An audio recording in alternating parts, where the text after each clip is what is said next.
Intellectual disability is a term that we use to describe a child whose ability to learn and function in daily life is limited as compared to other children their age. This means that they may have a hard time letting others know their wants and needs and taking care of themselves in a way so that they are independent.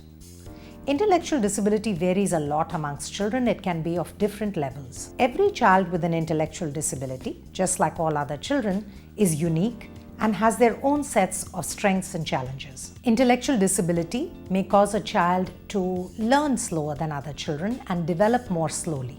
What this means is that the child may learn to walk, learn to talk, dress themselves, eat by themselves, or learn at school at a pace that is slower than other children their age. No matter how many experts you see on child development, remember that you are the expert on your child. Nobody knows them better than you, and no one is as invested in their development as you are. With your support and the support of your community, your child will certainly learn, go to school, make friends, have fun, and be a very important part of your family and community. The future of a child with intellectual disability really depends on a lot of factors. Some of them are within the child themselves, so the level of intellectual disability. So the more severe the intellectual disability, the less likely it is that the child will learn to be completely independent. But majority of children with intellectual disability, actually over 80%, have mild intellectual disability. So what that means is that this child certainly will grow up to learn, to go to school, to be independent and be a very important member of the family and community. They certainly can hold certain kinds of jobs as well and work towards financial independence. Intellectual disability is often measured using an IQ test. Unfortunately, IQ tests only measure one kind of intelligence. Many times children with intellectual disability have other kinds of intelligence. They may have wonderful social intelligence and may be great with people.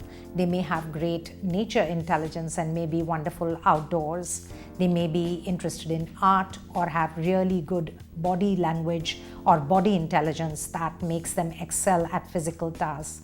So it's really important to find out the strength of the child. Where are they doing really well, and leverage that to develop what might become their future career. So the formal diagnosis of intellectual disability may not be made until the child is over 6 years old, because it is hard to perform IQ tests, etc. Below that age. But the clues that you may have is that if the child shows developmental delays in more than one area of development. So for example, if the child is slow to learn to speak, to understand, the way they solve problems, then this may be a clue that the child may have an intellectual disability. The most unreliable way of telling actually if the child is slow to move. So motor delays or physical delays are the least reliable way of telling intellectual disabilities.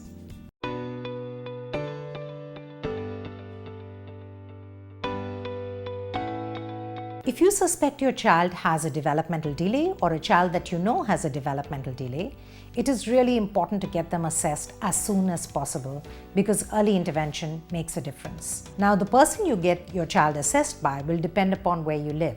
It needs to be an expert in child development. So if you live in an area where there is a developmental pediatrician, that is a children's doctor who's an expert on child development and disabilities, then that would be the person to see.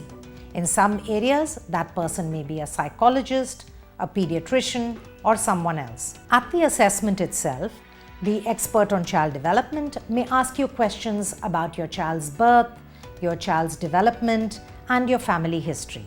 In addition, they may talk to your child and play with your child and do some tests to look at your child's development. Most importantly, the expert on child development should be able to tell you what you can do as a family to support your child and how you can take care of yourself in the process. There may be other people involved in the process of assessment. For example, a social worker may be able to help you get a disability certificate, which in turn may help you access a lot of facilities. An occupational therapist may be involved in helping your child learn to be independent by learning how to perform activities of daily living like eating by themselves or dressing themselves. There may be a psychologist involved in the assessment who assesses your child's IQ or ability to learn.